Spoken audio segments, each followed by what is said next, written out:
Okay guys, so we got that valve out. I just wanted to show you, I cleaned it up, but I haven't done anything to the mating surface yet. Haven't done anything there. So slowly and surely, had this in a vise over here. Use my good old drill and pipe cleaner. You could use a wire brush, I suppose. I just went real slow and easy with it. 40 years of carbon on here was not easy to get off. There's still a little bit on there, but this turned out pretty good. See the number 8 on there.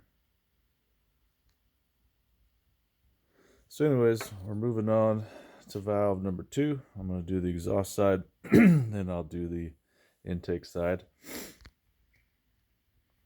So I wanted to show you this thing working.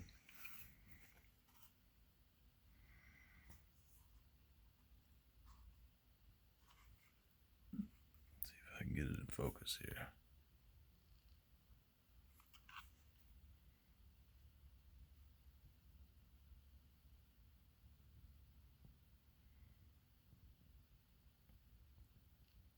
There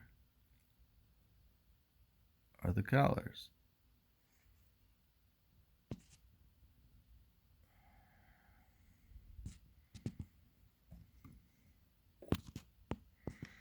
So if you got a little magnet, that would work to get in there.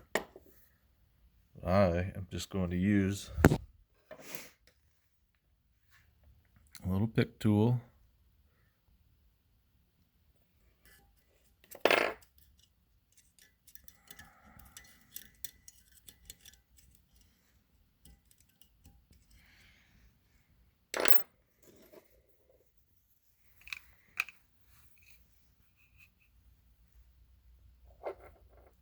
There they are.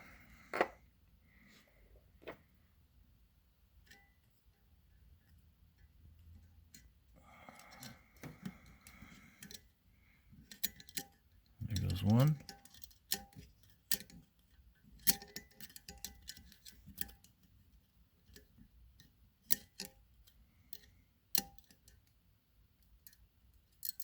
Okay, there's one.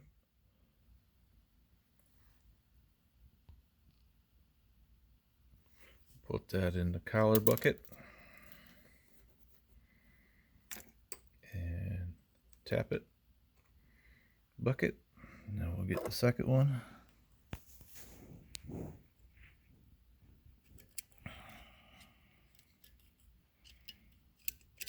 Lighting is an issue here, and I'm going to fix that. And I think I'm going to call upon my camera lady to assist. Okay.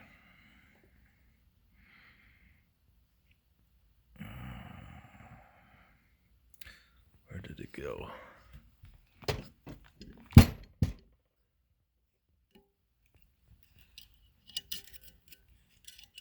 There it is.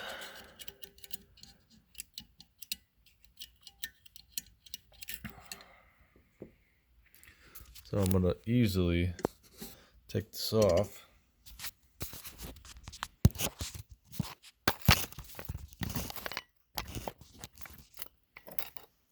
The old Redneck valve job here.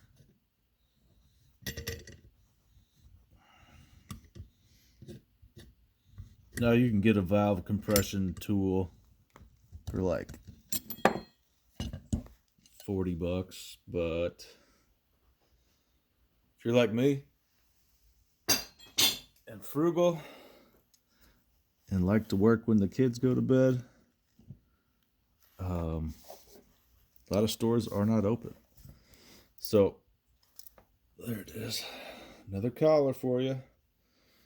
Now we're going to pull this valve. So let's get back around so you can see.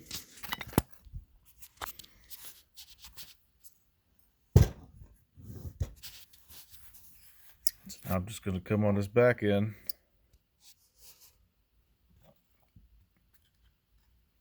And push that 40-year-old seized. Well, it's not seized.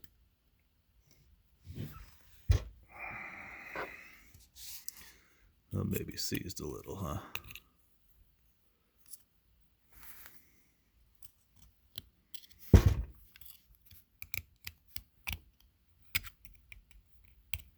Let's give it a little bit of persuading.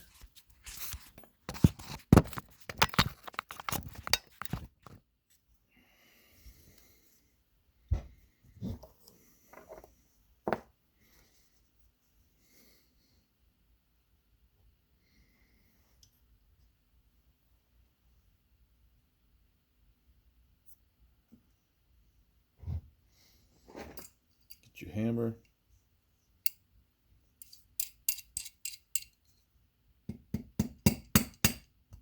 There she goes.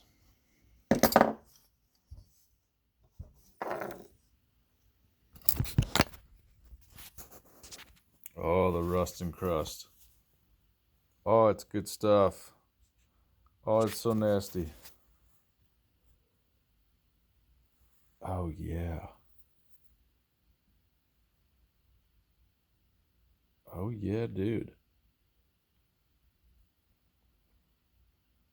Can't see number 8 on that. She's pretty gnarly. We'll get her cleaned up. Eventually we'll get the lapping compound and we'll see what that looks like.